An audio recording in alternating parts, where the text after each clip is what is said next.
This episode of Novelty to Novelme is sponsored by the Soy Saucy Comedy Show, March 29th at Tao Comedy Studio in Koreatown, Los Angeles. See Jason Luna perform stand-up comedy. Will he do something else? Well, technically he will. He might drink something, he might eat something, he might even breathe oxygen. Go to soysaucycomedy.com for more details and to get tickets. Soy Saucy, a celebration of Mexican, American, and Asian comedy. And you know it's going to be good because I'm on it and I'm hilarious. Yes, hello. My name is Jason Luna. If you're watching this, you probably know who I am. And if you're not watching this, you're probably like most people who don't. So I'll give you a little introduction. My name is Jason Luna. I'm of a certain age in that I have corporeal existence. So, of course, I have age. And I'm a stand-up comedian and actor, currently living in the Los Angeles area, Koreatown to be specific. And I'm a lifelong lover of certain a certain thing called comedy. It's such a daunting concept that I stuttered even thinking of the word. Yes, and I have no real special connection to novelty songs, but I like them. Uh, I think there's two types of songs I want to talk about on this show: novelty songs and comedy songs. A novelty song is a song that was devised to capitalize on a certain purpose. A particular example is like the song Convoy by C.W. McCall capitalized on the rise of CB radios.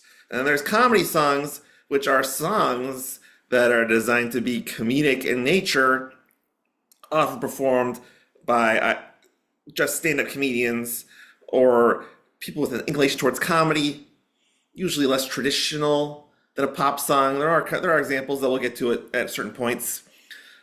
Speaking of certain points, welcome to today's point. That's transition.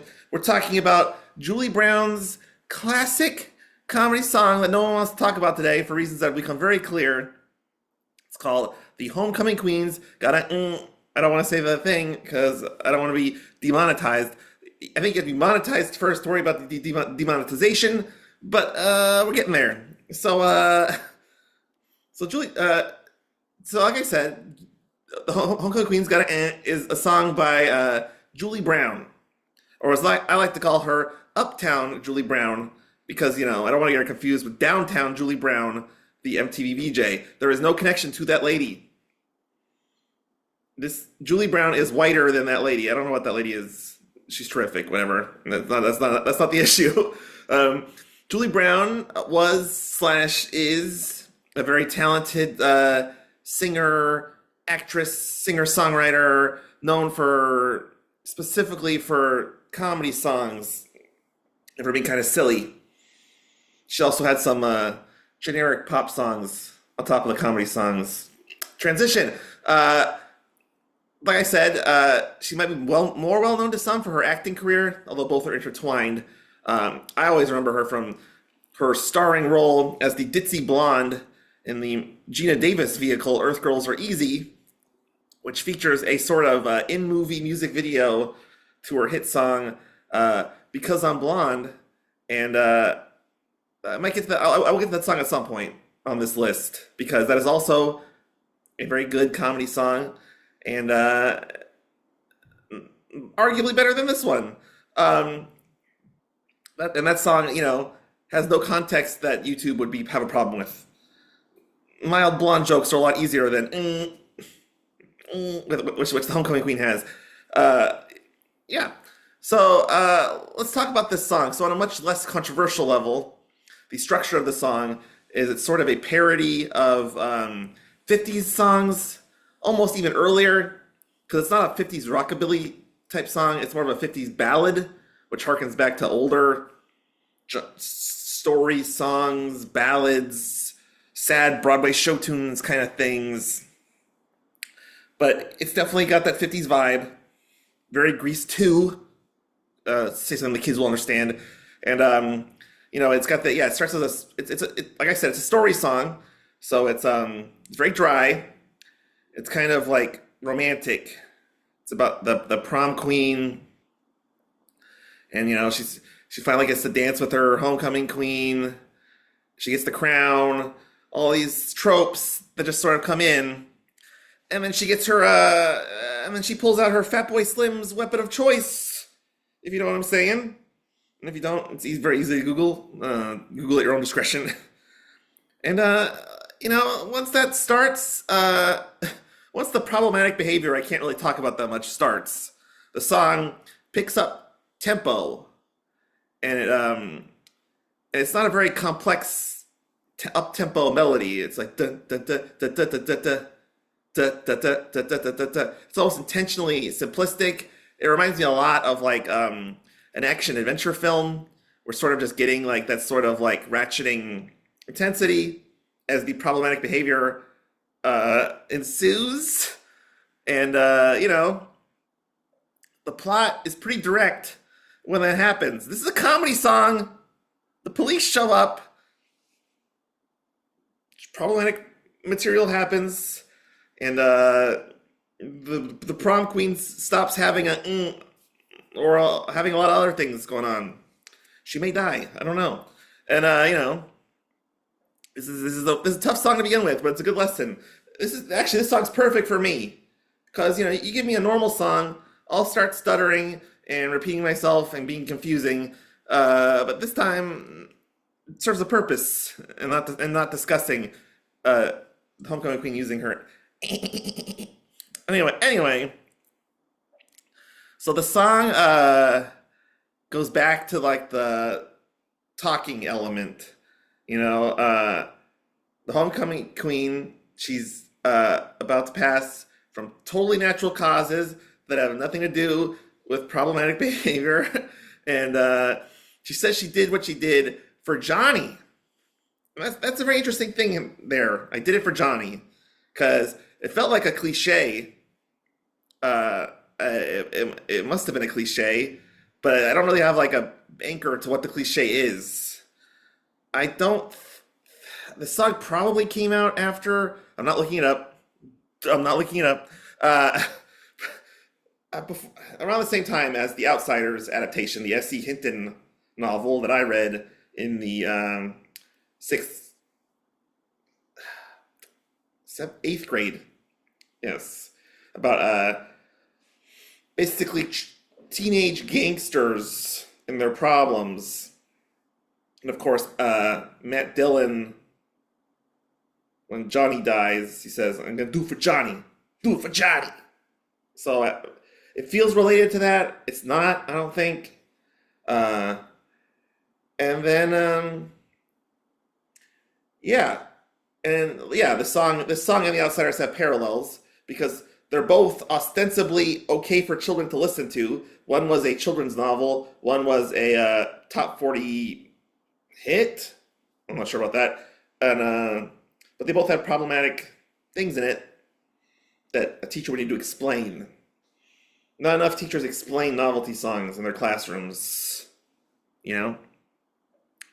So Julie Brown's character, she's the one talking, so she does all the characters kind of, but she says, "Who's Johnny? Is it this nerd in the class?" And it just sort of fades out on that. So the humor of the song is very plot motivated, and it's sort of a thinker, which is strange for a pop song. If I had to explain the quote-unquote game of the song, what's hilarious about this song? And it'd be like, oh, you don't expect unspeakable, that I won't speak of violence at your prom. And there's some awkwardness in it. Julie Brown keeps it light. But it's not like a clear-cut like joke. You can look back on and like tell your friend, this is the joke, And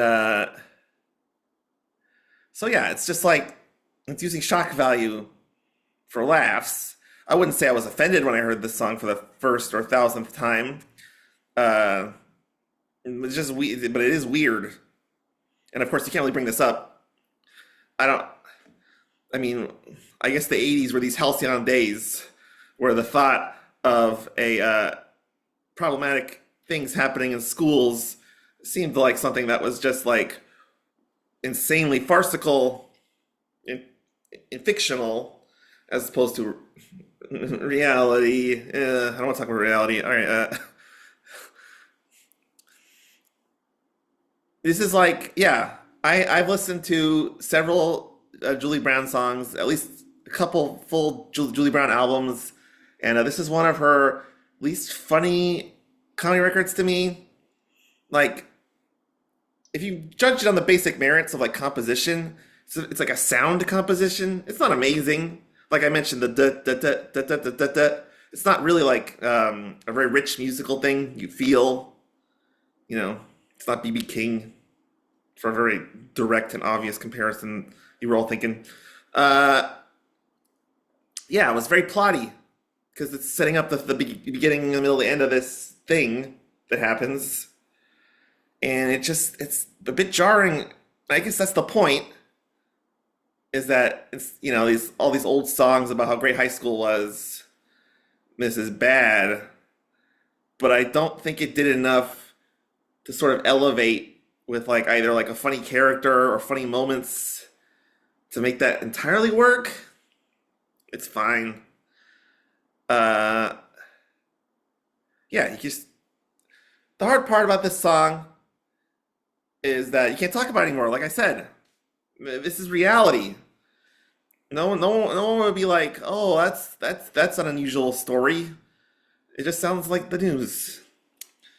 Uh, so with all these issues, if I had to give it a letter grade, I'd have to give it a solid like C minus.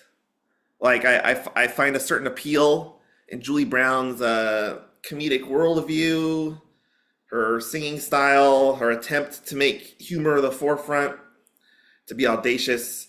It's like I can intellectualize that like the person I like did this song. That's okay, but it didn't really come together conceptually for me. So C minus.